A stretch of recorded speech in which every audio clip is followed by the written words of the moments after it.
Bonjour, bonjour, j'espère que vous allez bien. Aujourd'hui, ça sera une recette sucrée. Il n'y en a pas beaucoup sur ma chaîne. Je ne suis pas une grande pâtissière. Donc, je me fais toujours un plaisir d'avoir des recettes simples et goûteuses. Et là,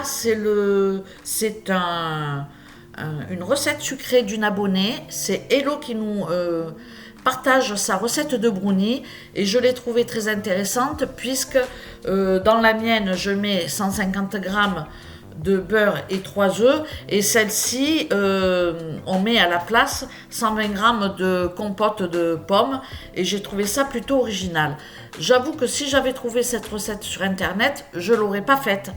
Mais comme c'est une recette proposée d'une abonnée, ça m'a donné envie de la faire et je suis contente de l'avoir réalisée parce qu'au final, c'est aussi bon et la prochaine fois, pourquoi rajouter autant de beurre quand on peut remplacer par de la compote de pommes. Je ne l'ai pas faite maison, la compote de pommes, mais en tous les cas, c'était une manière pour nous de manger des compotes, puisque du coup, ça m'a fait acheter des compotes.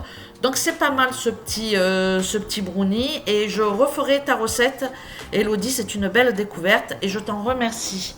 Donc, pour cette recette, il va me falloir 50 g de farine, une demi-cuillère à café de levure chimique ou une cuillère à café de bicarbonate alimentaire, 70 g de cacao non sucré, et ça, franchement, j'ai adoré, 80 g de sucre, 80 g de chocolat fondu, 120 g de compote de pommes et un œuf.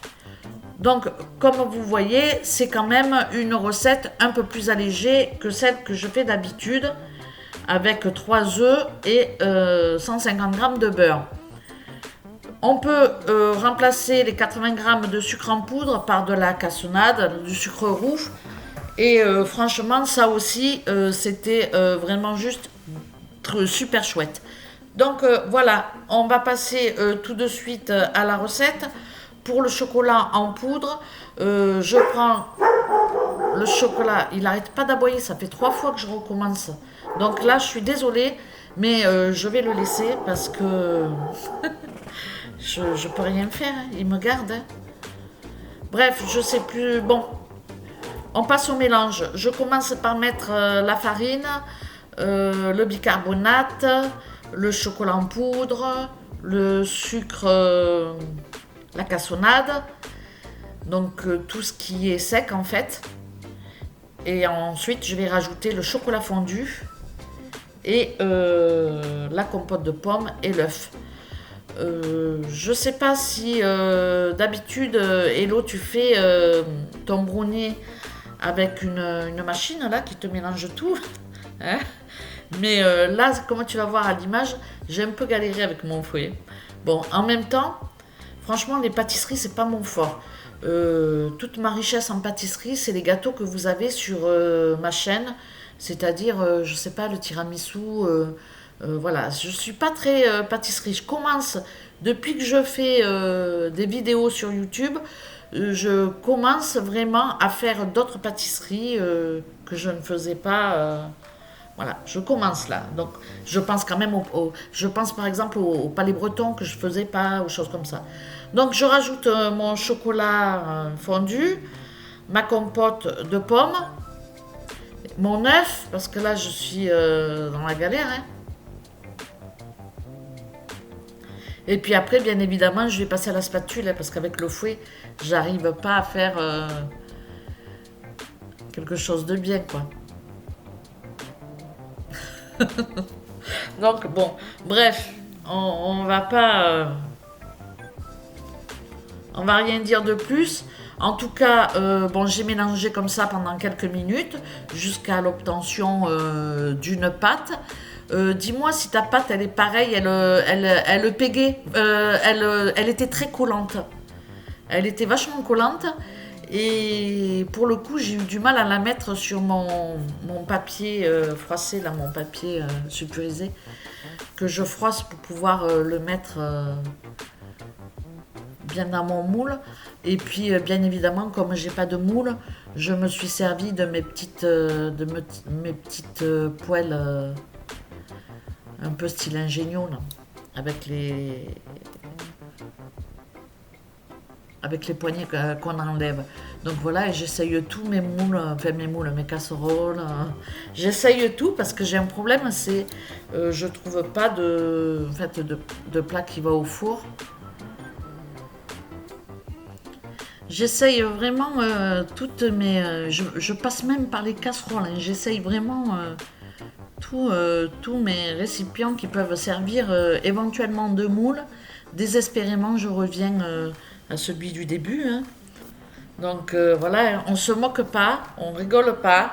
Mais voilà, il y a beaucoup de moules que j'ai ramenés au Portugal parce que ben, quand on est nombreux, on a besoin de beaucoup de moules pour faire des recettes. Et puis après, je pense pas les ramener, donc du coup, je vais pas en racheter à chaque fois.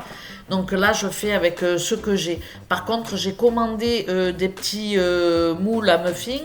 Et dis-moi, Elodie, si ta préparation, je peux la mettre aussi dans des petits moules à muffins. Moi, je pense que je pourrais quand même les mettre hein, dans des petits moules individuels. Je vois pas pourquoi ça poserait problème. Bon, enfin, voilà. Moi, je suis pas vraiment douée, comme vous le voyez, pour la pâtisserie. C'est pour cela, d'ailleurs, que je précise toujours des recettes simples, faciles. Voilà. Comme on voit à l'image, elle est compacte, hein. Elle est collante. Et je ne sais pas si c'est le résultat qu'il faut avoir. Je ne sais pas. J'ai jamais fait ce type de brownie, donc voilà. Voilà le résultat final. Il a un peu craqué sur le dessus. Comme j'ai pas le bon moule, ben forcément il a cuit peut-être bizarrement, je sais pas. En tous les cas, il était très goûteux. Franchement, on s'est régalé. Je l'ai fait un après-midi, on en a mangé le soir et on va le finir le lendemain tranquillement avec de la crème anglaise et de la chantilly de chez Leclerc. Je n'ai pas fait la crème anglaise. La prochaine fois que je fais ce brownie, je ferai ma crème anglaise. Donc n'hésitez pas si vous avez une recette simple à me la partager. Sinon, je regarderai sur internet parce que c'est vrai que ça, il me faut absolument la recette. Pour tout ce qui est sucré d'ailleurs, il me faut des recettes vraiment que je suive à la lettre. Bon, on peut pas être bon partout, hein. En tout cas, une chose est sûre, c'est que dans ce gâteau, il y a un mélange de chocolat entre le chocolat en poudre non sucré et le chocolat noir. Et je garderai, quoi qu'il en soit, ces quantités parce que c'est tout juste magnifique. Et je vais le tenter avec de la confiture de poire. Je te remercie Elodie pour cette recette. J'espère que cette vidéo vous aura plu et je vous dis à très bientôt pour de nouvelles recettes. Ciao ciao!